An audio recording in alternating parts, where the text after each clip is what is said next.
Hey, what's up guys, aarava here, and welcome back to another episode of my F1 22 My Team Career Mode. This is episode number 26 today for the Imola Grand Prix. Guys, if you did miss the previous one, the Australian GP, then be sure to go check that one out before you see this one, because that truly was biblical scenes for the first time in this season. I still cannot believe the way that race went down, and what a race it was for our team, but, not even away from us, for the championship, that fight between Hamilton and Verstappen brewing. I mean, the way this season has gone, none of us could have called it, especially, those of you that have watched my career modes in the past, 3 years will know that historically Lewis Hamilton's AI, for whatever reason in my career mode saves, has always tanked after like season 1, and the fact he's here on a redemption revenge tour, 3 wins in a row to kick off this season, is insane. But it's a calamity for Red Bull last episode with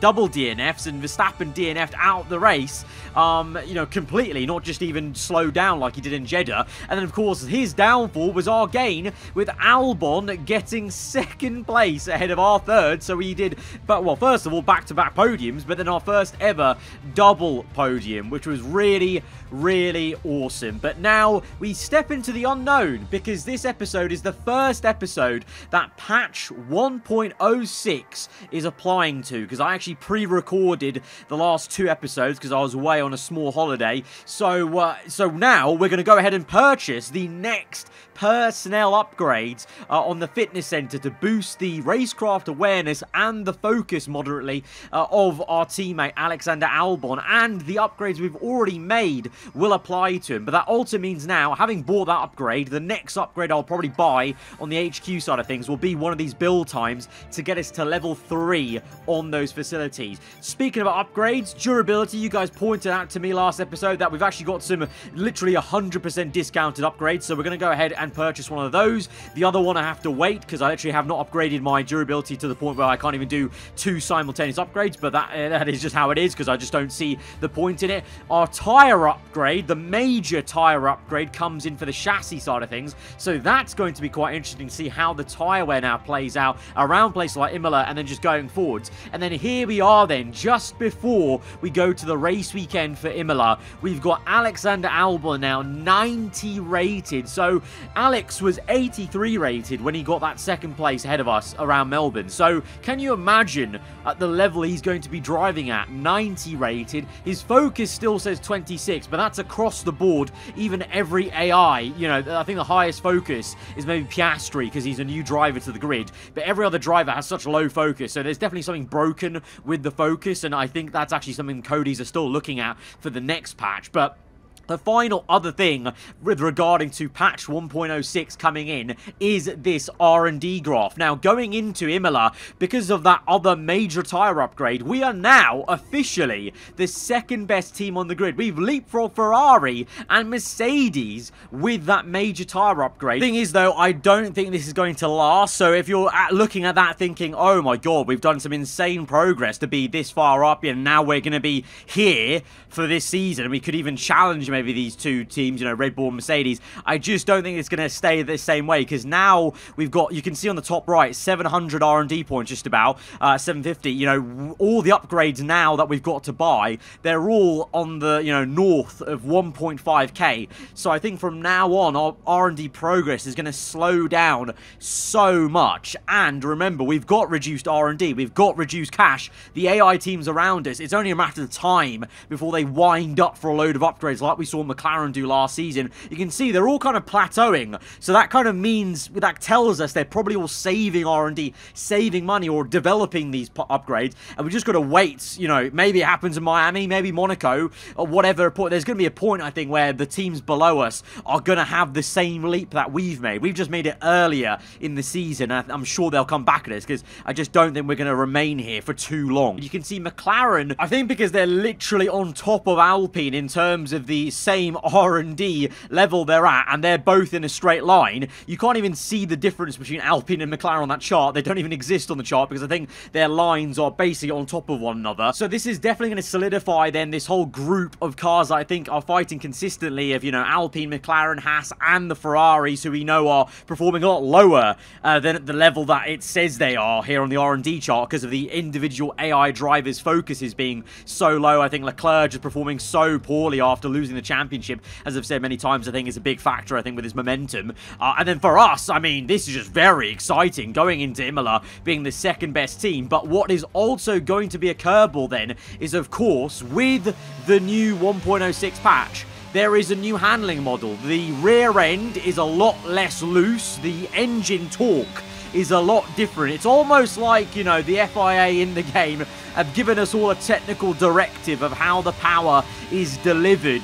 And so it's going to be a bit of a different, maybe, you know, vibe going into this race for everyone and how we drive. And straight away, you know, making this move on Vettel, I mean, for one, he got in my way on my flying lap. But I feel like with the old handling model, I would have span out there trying to get on the curb and get on the power early to get past him there. So already I'm noticing that ease on the rear end. But the thing I've also seen, you know, around the community is that because of this handling model patch, it has also meant the AI, I think, are actually exploiting even more their exits out of corners and the straight line speed. So we may have a tough time, you know. It may be easier on the throttle, it may be easier on the rear end, but it also may be then tougher, though, just to extract the lap time because of that, because the AI are also finding it easier out there. So it's a very weird one. So this is kind of, you know, some of you suggested, I think we should work this in to the story, you know. Think of it like the FIA have put a technical directive to all teams, something about the engine torque, engine mapping, and so all of us may be feeling a bit of a difference, and Leclerc is certainly feeling a difference. Having crashed out the Australian Grand Prix, he is knocked out in Q1 here at one of the team's home races for Ferrari. It just keeps getting worse and worse for the man from Monaco. For us, it was a pretty good Q1 up in P4, but it's early days. I mean, I think there was definitely a bit of a glitch simulation time there with Ocon being, you know, many tenths ahead of everyone in the Alpine. So I think we're going to truly see what we are going to face as a challenge today versus the AI with this new technical directive, this new handling for these cars, and the way the power is delivered, and how we're going to fare against Albon. So here, remember, it is a sprint round at him, so we only have 3 sets of new tyres to get through into Q3. So I've already used 2 sets in Q1, so this first run was on an old set of tyres. It was a pretty decent lap, I would think, but that means we only have 1 proper run on new tyres to try and improve, and that's what we're doing. The checkered flag has fallen. We're down to P14. Albon's up there in the top 10. This is to get us through into the top 10 shootout. Nearly 4 tenths gained there. It's going to be an okay lap time, better than the one we did in Q1, but it's not enough to get us through into the top 10 shootout. So straight away, with this new technical era with the handling, we have been knocked out, and Albon is 4 tenths ahead of us. I actually extracted everything I could. I don't know where the hell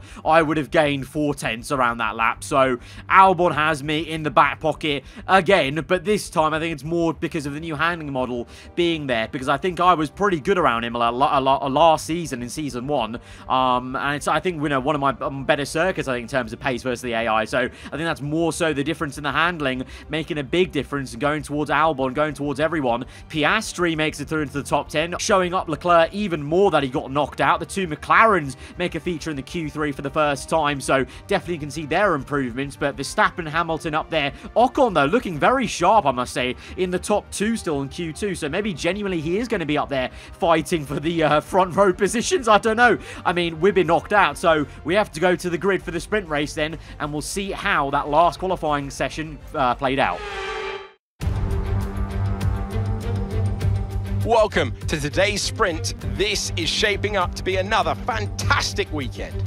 Off the back of a fantastic qualifying session, it's time to see how our starting grid looks for today's sprint. World champion Max Verstappen starts from pole position, edging out Sergio Perez, who lines up P2. As we continue through the rest of the grid today, we have Albon, Hamilton, Lando Norris and Ricciardo, Russell, Ocon, Oscar Piastri and Guan Yu Zhou, Sainz, the owner-driver, Sebastian Vettel and Tsunoda, Magnussen, Latifi, Lance Stroll and Valtteri Bottas, Gasly, Leclerc, Drugovich and Mick Schumacher. And with preparations almost complete, let's head trackside for today's sprint. I could not believe my eyes. Albon on the second row in third place. What a qualifying and performance for him, showing where the car truly is, even if we couldn't extract the time yesterday on, well, I was going to say Saturday, but it's obviously Friday was qualifying day here at Imola, and this is Saturday's sprint race. It's a front row lockout for Red Bull, the ideal scenario for the team, but more so Max Verstappen versus Hamilton. He needs to have a perfect weekend, winning the sprint and winning the Grand Prix on Sunday to come back at Hamilton with those 3 wins in a row. For us, it's a stab into the unknown. I mean, for everyone it is, with this new technical directive, with the engine power mapping. How are we going to do over the sprint? Places to make up for tomorrow's grid on Sunday. Here we go then to 5 red lights to the F1 sprint here at Imola. Lights out and away we go. It's a slow one for Guan Yu Zhou up the road, and Sainz in the Haas, and we almost get pinched in trying to forge a path on the left-hand side there as we get up into P10. Then it's a bit of a difficulty because we kind of be a bit overcautious, I guess, but we've got a 3-wide moment ahead of us. Russell being pinched by Piastri and Ocon. I get re-overtaken by Zhou in the Alpine because of not wanting to make contact in those first 2 turns. And look at Albon there, up into P2, sorry, on the top left. He's up into second place.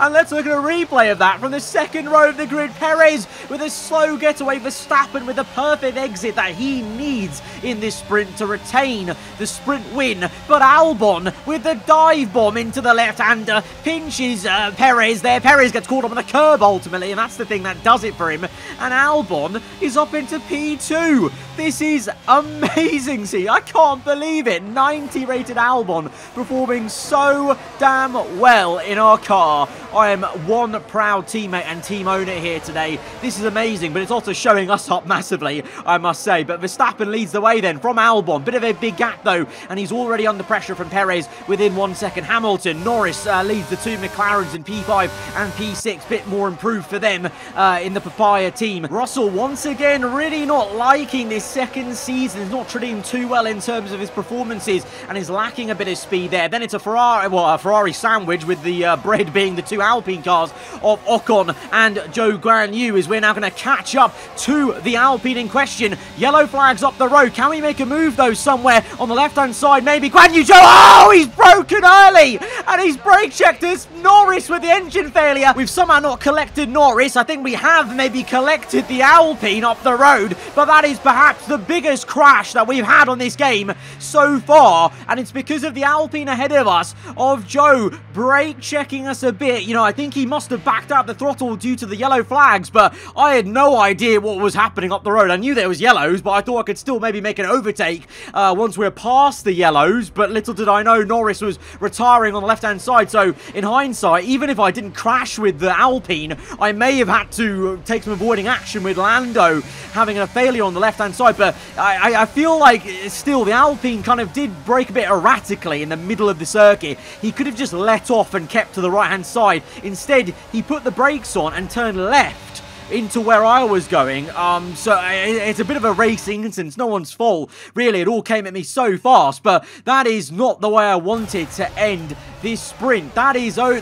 That is over. We only got through 1 full lap of that sprint, and that's the jeopardy of a sprint race. It can go really well for you or really bad. Albon, well, we couldn't see the rest of the race because unfortunately I DNF, so we can't see the rest of the AI, how that race unfolded. But Albon did get overtaken eventually, then it would seem, but he's still got 3rd place. Not a podium, because this is not a real podium, but he got 3rd place, so bags himself 6 points and will maintain that 3rd place grid slot for tomorrow's race. Ricciardo climbed up the order. He overtook both Mercedes cars into P4 there, and of course Lando not there with that DNF for him. Leclerc recovered to P10, so very good stuff for him to leapfrog himself halfway up the grid from that very poor Q1. For us though, we're now at the back of the grid for tomorrow's race. We know we're already maybe going to lack a bit of pace versus the AI, but we've now got it all to do to just recover into some good points. This is going to have to be a comeback and an absolute half to just get some decent points tomorrow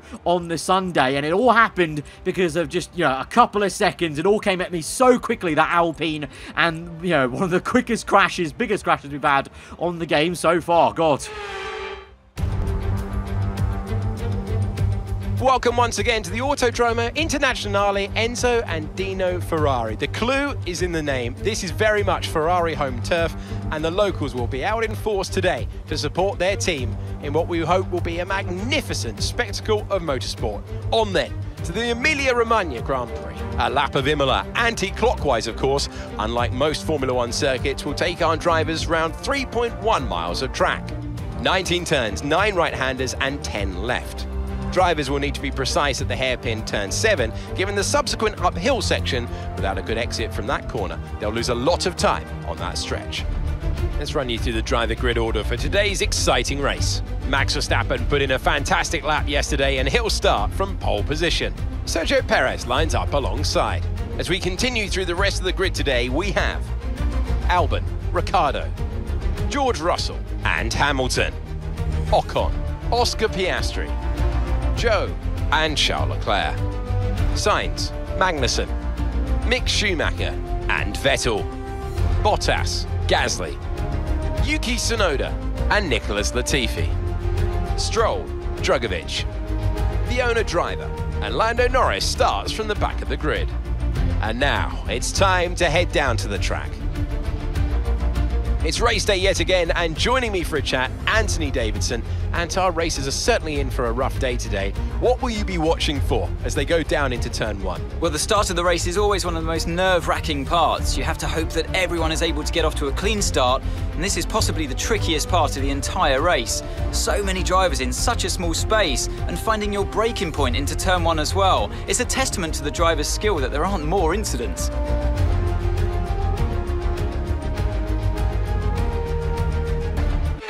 So it's race day on Sunday, the proper full-fat Grand Prix, and we have got a lot of work to do from the last row of the grid alongside Lando in the McLaren. He, of course, is there because of that engine failure he suffered. His teammate Ricciardo surprised me to be up there in P4. We didn't get to watch any of it, but he at some point overtook, the other Mercedes of Hamilton to get alongside Albon on the second row. So it's a very surprising second row. The two Mercedes are on the third row. So this is a really ideal race for Red Bull. They've already done the job with the 1-2 on the sprint day to maximise their points there. And they'll be looking to maximise their points here today on Sunday. And more so specifically, Verstappen has to be the one that wins it. Perez would maybe try his best, but Verstappen needs to be on that wins it, because it really is all Hamilton right now. And Verstappen is the closest man, obviously, in that team to be able to catch him. But at the moment, as it stands, I think I'm technically still second in the championship, which is quite something. But I think after this race, that may be different, because I think it's going to be very tough to get into some high points. I think we're looking at the second half of the top 10 as an aim today, but even that will be a real miracle with how this this new vibe is, with the slightly different handling and how tough these are seeming to be around Imola. And just the mistake I made puts us very far back and a lot of work to do, but we're raring to go. It's overcast, but no rain on the way, so it's just time to get our head down and try and charge up the grid if we can. We did this exact thing in Season 1. Let's try and do it again as we go to 5 red lights to the Imola Grand Prix. Lights out and away we go from the last row of the grid. It's a bit of a slower start than we had on Saturday, but that's fine. We're still going to climb up a bit with using the ERS to boost us and dive down the inside of 1, 2, 3 cars to try and get up into P18, 17 maybe even, as we overtake the AlphaTauri of Yuki Tsunoda ahead of us. The other AlphaTauri of Gasly squeezes out Bottas into my path, and we're able to try and get the fin through to the next left to right, just about keep it out of the gravel trap on the left-hand side. And then we look to make a bit of a lunge on Pierre Gasly, catch him napping a little bit, and it's a sweet move there. Just, got the apex completely perfect on that dive, and up into P15. So good progress for one lap. Now let's hope we can survive this opening part of the second lap, because we literally did not get past this bit yesterday on Saturday. Sebastian Vettel, the next car up. There's some fighting going on with Magnussen and Schumacher, the two former teammates fighting in two different cars now. Vettel's been caught unawares there because he was slowed down by Schumacher being squeezed out. So we've used that to our advantage to actually overtake the Aston, and now we can set our sights on Mick up the road. And speaking of up the road though, I've only just noticed on the top left, Sergio Perez is leading this race, and this is why we look at a replay of the start, and Verstappen got a howler from pole position. Checo up into P1. This is not what Verstappen needs. I mean, for Red Bull as a team, it'll be fine for the 1-2, but Ricciardo even got up into P2 momentarily. Verstappen does get him back, and Albon gets overtaken. So Albon pushed down to P4. What a start for the Aussie man in the McLaren to go up into P3. So very much the opposite of real life, performing very well. Ricciardo is. Lando down the order with that engine failure and failed to make as lightning of a start as I did, as we're now on lap 2 and looking to overtake Schumacher. But Perez, wow, into the lead as we make a storming, very similar move to the one we made on Gasly, this time a bit wider on the exit as I left it really late on the brakes, but it won't matter. We were able to keep the car within the confines of the track and get up into P13. But wow, Perez into P1, so Verstappen, he's going to have to get the bit between his teeth to go and actually get back that P1 he really desperately needs to come back at Hamilton in this championship. It's going to be another move for us, this time on Magnussen in the Williams, doing quite hard his best to punch the Williams up as far as he can, but ultimately we're going to have the overspeed with a bit of ERS usage as well, and we've actually got a decent amount of ERS to use in this race so far. Definitely the upgrades we've made on the ERS are very noticeable, I would say, into Season 2, that I'm not having to, save too much battery so, heavily in areas of the circuit. Albon right now, though, on lap 5, feeling the pressure from Hamilton. Hamilton goes for the fake to the right, moves to the left-hand side, and tries to squeeze Albon out, but Albon says no, gets the elbows out, and comes back at him here. He's fighting the current championship leader really well for P4 here, but ultimately will Hamilton have the move done? He's on the inside now into the hairpin. Albon keeps his foot in. Meanwhile, Russell and Ocon fighting as well as we catch up, and the safety car's out. But look how much time they lost to everyone, because now there's a train. Well, there was going to be a train from Albon down to me, but now it won't matter because there's going to be a train anyway, because we're all going to bunch up under this safety car. But interesting there, Ricciardo was actually keeping up with the Red Bulls, and Albon was feeling the pressure from Hamilton. So maybe the McLaren actually has some amazing pace around this Imola circuit, following the patch, following the new technical director with the engine. But that's why the safety car's out, by the way, because Magnussen actually retired out of this Grand Prix and parked it up on the grass in a very dangerous spot. So that's why it was called out. So we're all going to bunch up now. So this will help me, because I've done so much hard work to get halfway up the grid about. And now we're all closed up together, so that's going to help me, because obviously I don't have, so much free air to catch up to the cars, because they're all going to be, in single file here on this restart. So this could really help us actually get into some good points today, and I'm hoping could help Albon maybe try and re-overtake Ricciardo, potentially for that podium. I don't know. It seems like the McLaren looks very, very quick, actually, though, in the hands of Rick Bobby, so we'll have to see. But here we are then, raring to go for the restart. We've got 100% ERS, so we're going to use that and deploy that all the way down this straight. Can we make a move on this Spaniard in the Haas? Sainz, will he go for a move on Leclerc? He goes to the inside, and he does dive bomb his old Ferrari teammate Leclerc. Haas versus Ferrari, the people that supply them the engine. And again, Haas embarrassing Ferrari a little bit, because Sainz is overtaking Leclerc. Leclerc coming back at him, though, not wanting to take this embarrassment in one foul swoop, and we'll try and fight that back. And we're just sat there stuck behind these two, because this track's so narrow anyway, so it's difficult to really know where to go when these two are side by side. Sainz continues to fight this, turning into an amazing battle with these two. It's Ocon with a big mistake on the curb as he nearly spins it and holds up Guan Yu Zhou, and Piastri tries to overtake one of the Alpine car to get up into P8 then. That's going to bunch us all up though, because now Piastri has Leclerc for company, has Sainz and myself there, as we're all together as we go through this chicane into the last last 2 corners. Can we make a move on Sainz before he tries to go again on Leclerc? I think once again, this area of the circuit's proving a real great overtaking spot as we dive down the inside, missed the apex a little bit, but we were able to slow down the car enough to keep it going through that left-hander. I think the AI don't deploy a lot of ERS on that little straight down that hill, whereas I've been deploying it quite a lot there and seems to be a really good vibe. So I think we're sussing out the right tactics for ERS deployment around this circuit over a race distance. And now I can set my sights on the 2 Ferraris, Leclerc and Piastri. It'll be Leclerc up first on lap 10. He's a bit on the grass on the left-hand side. There goes defensive. We kind of wait a little bit. He kind of puts himself into a bit of a tight spot there because he goes far too deep into that corner. We get a brilliant exit. We use ERS whilst we exit the corner, and we absolutely catapult ourselves around the outside for an exquisite move on Leclerc up into P10. I was really happy about that because we almost basically just made himself have his own demise basically by driving way too deep into that corner and then just using the ERS really sparingly at the right time. Awesome stuff for us. And the pressure won't stop there though for Leclerc because Sainz is going to re-engage in this battle and try and overtake him. DRS open for the Spaniard. Down the inside maybe for him. Is there a bit of contact? Leclerc goes off and wide into the gravel, and when it rains it pours for Leclerc. This season is just going so horrendously for the man who was fighting for a championship in Season 1.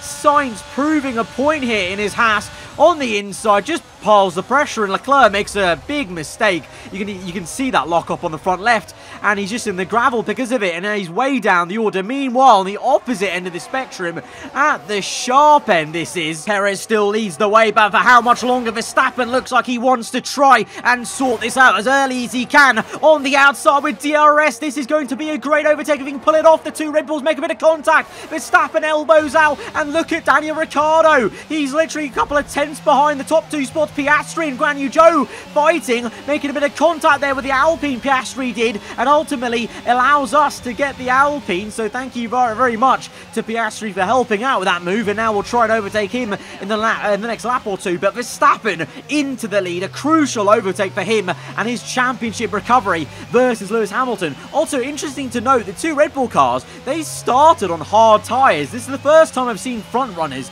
start on the hard compound versus everyone else there. So Red Bull supremely confident in that pace as we now overtake Piastri on the outside of that left-hander. Very unorthodox way to make the move of that corner, but we've done it nonetheless. We've got the grip, and we're now into P8 with clean air to chase after Esteban Ocon. But yeah, that's maybe why Ricciardo actually, thinking about it, that's why Ricciardo and the whole top 10 is closer to Red Bull than I thought they would be, because they're on the hard tyres. It makes sense. So that's why Ricciardo is so close. So Red Bull actually will be scarily so far ahead then in the second stint once they make their pit stop onto medium tyres, whereas Albon, who's in now, will be pitting onto hards. Now, Ricciardo already pit the lap before, so Albon's gone 1 lap longer. Let's see how the kind of overcut works essentially for him, because we've seen that before this season and last season, that sometimes depending on the conditions and how they're wearing out, going 1 lap longer or 2 laps longer on the mediums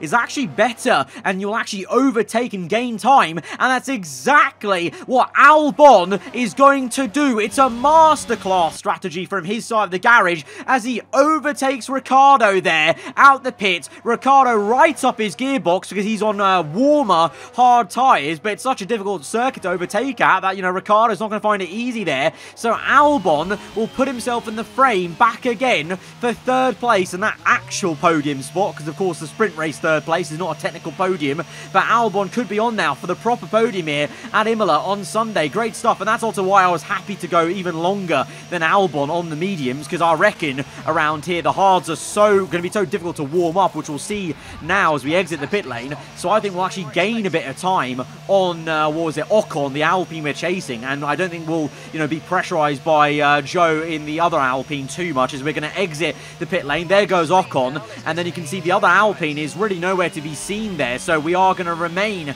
in this 8th spot, looking to chase after P7 Ocon. I will say though, this is why this strategy works, because this tyre is so slow. I felt like I was driving on ice coming out this lap, like into this next left-hander. There's just no grip into this left and right, into the hairpin as well. Just so much understeer and just lack of mid-corner grip. And the Alpine behind us just wears away all the time that we had on the exit and finds himself right behind me. So it's going to take a lap or two for us to warm up these tyres, switch them on, and then we can chase after Ocon. And lap 20 onto 21, we are now pulling away 2 seconds the gap to Guan Yu, hopefully, at the end of this lap, because in Sector 1, we're using a lot of ERS, you know, not afraid to use it all the way, you know, 3/4 of the way down this straight to really get away from the car behind and chase after Ocon, the car ahead. And lap 23 then, 3 laps later, we are now within 1 second of the Frenchman. So I believe it's all kind of stationary at the front. Verstappen still there from Perez to Albon in third, Ricciardo, then comes Lewis Hamilton, Russell, Ocon then is here in this fight that you're seeing right now for P7. It's taken a fair few laps, but we've finally been able to catch up to the Alpine car. And as the laps have been going on, I have been getting more and more comfortable with this new handling on the rear end and mid-apex and finding a bit of a groove, I would say. DRS open, bit of ERS usage, but the DRS is so powerful that we can just pull alongside, fly by, and we're up into P7 then. 8 seconds the gap to the next car of the Mercedes, so he's going to be, Russell, a bit out of our range, to be honest, with only, 8 laps to go. We're not gaining 1 second a lap, definitely not going to happen. What will happen, though, on lap 27 is we'll try and pull away from Ocon, because he was right there behind us, well within 1 second, but we're now trying to pull the gap, but he's doing quite well to keep us honest, and, you know, I think towards the end of the race, maybe he will start to catch us again a bit with the tyre wear kicking in, and also just because I know there's nothing more on offer, to be honest. So, there's no point pushing too much and, maybe, making a mistake or whatever. So we'll just hold down this P7, and indeed Ocon will catch back up within 1 second, but we'll soak up the pressure on this last lap of the Grand Prix. Ahead of us, Russell, like I said, in P6, Hamilton, Ricciardo, gonna beat the 2 silver arrows. So that's amazing for McLaren. Amazing, though, for our team, for Albon to be in a podium, but an even better day for this man, Max Verstappen, finally wins in Season 2. It's a 1-2 for Red Bull. It's the perfect weekend for the whole team versus Mercedes and Hamilton for Verstappen and Red Bull. But Albon, it's a back-to-back podium for Albono. It means it's 3 podiums in a row for the team. My podium in Jeddah, the double podium in Australia, and then Albon's podium here at Imola. An amazing achievement so early on into this career season, to be honest. Relative, it's only Season 2 and we've had 3 podiums in a row, but Albon, you've got to admit, is driving at such a high level now after what he did in Australia and now at Imola. What an impressive drive from him. It's a performance that our Emilia-Romagna Grand Prix winners can be justifiably proud of, and I'm sure there'll be celebrations tonight. Anthony, tell me, what was it that helped them achieve this success? Well, they certainly stood out as a driver with tons of confidence on the track. I think their ability to keep their cool, even during some of the more hectic parts of the race, meant they were able to capitalise on the mistakes of other drivers, giving them the opportunity to make their way to the top spot with ease.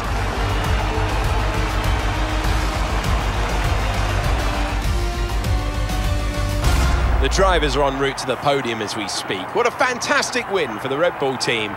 They've performed exceptionally today, keeping us firmly on the edge of our seats throughout the entirety of the race. Congratulations to everyone at the team.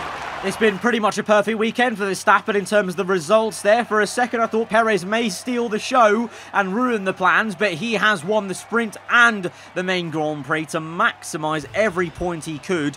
And Hamilton being down the order, the McLaren Ricciardo being ahead of him, Albon, just very surprising, actually. I don't know where the pace went a little bit this weekend for Mercedes.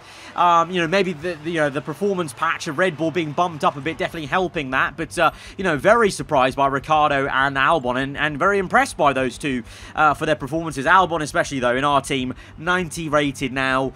2 podiums on the bounce. I think, you know, I think we've got a problem here. I think, again, like the end of F1 2021, I think already we're seeing the teammate being very difficult to match. I'm going to have to dig deep, and he's going to push me really hard to drive even better, because he's quick, he's consistent as well, and he's performing very, very well. But it's a great day for Red Bull as a brand, because of course we are partnered with Red Bull a little bit with their stickering on our overall. So it's a Red Bull 1, 2, 3 in a way there, with Albon being part of the Red Bull family, of course, officially still. So a great day in the office for them. They close up a bit to Mercedes and Constructors. Verstappen closes up in the Drivers' Championship. Albon now in our team's dynamic, he's the one ahead of us now in the standings. He's in 3rd in the standings now, as I move down to P5 after that sprint DNF. So interesting times, very interesting times, and you know, McLaren definitely have gained a lot here with this patch, and that's going to be a very different challenge then, I guess, with them in the fight then with Alpine as well. And Ferrari, well, they continue just to have a woeful time of it there. Guys, if you have enjoyed this Imola Grand Prix though, hit that like button, let me know your thought in the comments below. If you're around here, then do get subscribed for weekly Formula 1 content. I'll see you guys next time. Goodbye.